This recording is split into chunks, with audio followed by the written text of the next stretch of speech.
Hey guys, it's Cara. I'm gonna direct sow a few things into the garden today. It is an unusually warm day here for February.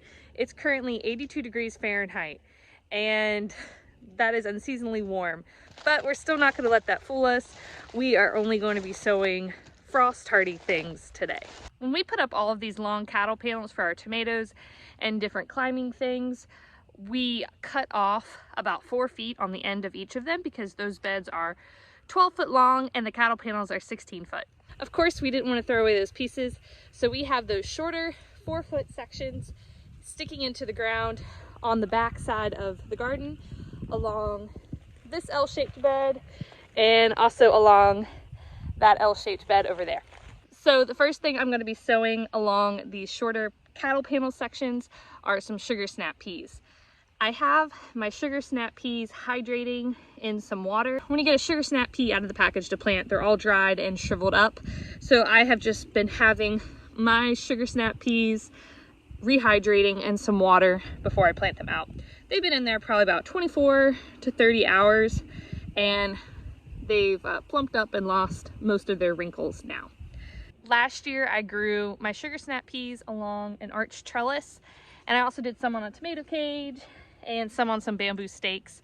The tomato cages were too small and the sugar snap peas fell over, even though I thought I was outsmarting that by putting some bricks and different landscaping stakes in. And the sugar snap peas did not utilize the full height of the arch panels. We are just gonna be planting the sugar snap peas on these smaller 4-foot sections, and I think that will be perfect.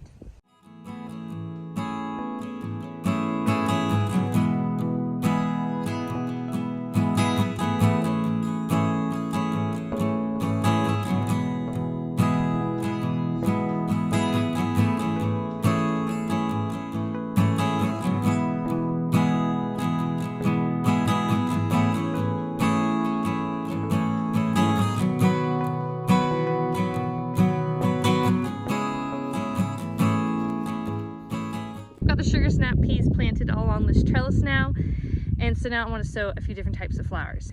I first off want to try direct sowing some more poppies. I have already started poppies with the winter sowing milk jug method, and I also had direct sowed some poppies this past fall in one of the front raised beds. I'm gonna just sow these poppies along this trellis here in front of the sugar snap peas as well. The two poppy varieties I'm sowing are the Frosted Salmon Poppy by Baker Creek and the Amazing Gray Poppy as well. Poppies do need light to germinate, so we're not going to be covering them.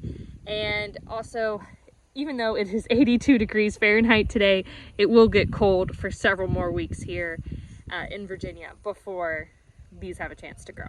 Lucy's lounging back there.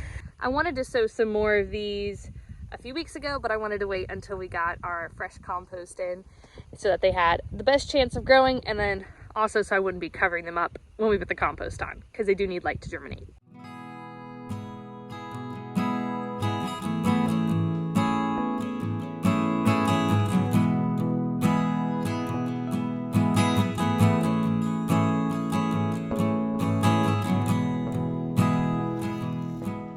I have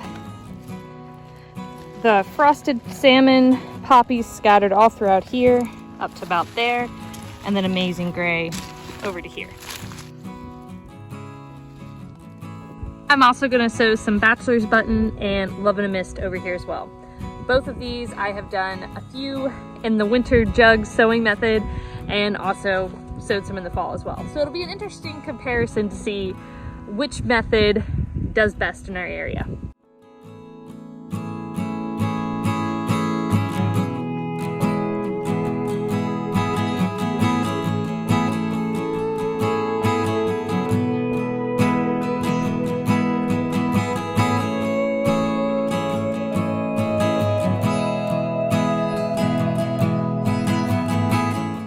The last thing we're sowing today is winter spinach. I have a few winter spinach plants coming up already that I sowed a few weeks ago, as well as some that I sowed in the fall as well. So we're just gonna pop a few more into the ground. There's also some winter spinach that self-seeded itself from last year too. Here's one here in this bed that self-seeded itself from last year. So I'm just gonna put a few more to make kind of a row of spinach here. And then down here in this far bed, I have a little bit more that's popping up from this past fall. I'm working on the drip irrigation today, video coming on that later.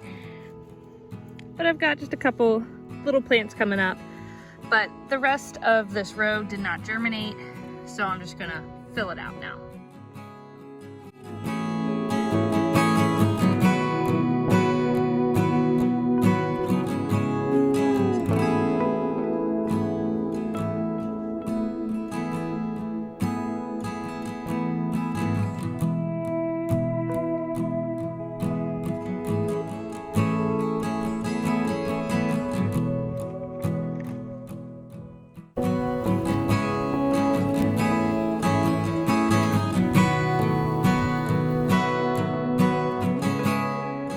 Thanks for hanging out with me today. I hope you guys have a wonderful day wherever you're at. Bye, y'all.